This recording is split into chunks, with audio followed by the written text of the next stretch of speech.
put this thing here for you in case anybody wants to do the QR code at home later. There you go. It's all about flowers. So if you're interested in what this council is doing about it, the North Lanarkshire Council,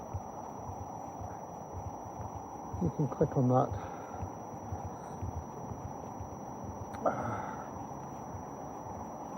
Yeah, the River Clyde goes down through Blantyre, where it used to power the mills, cotton mills.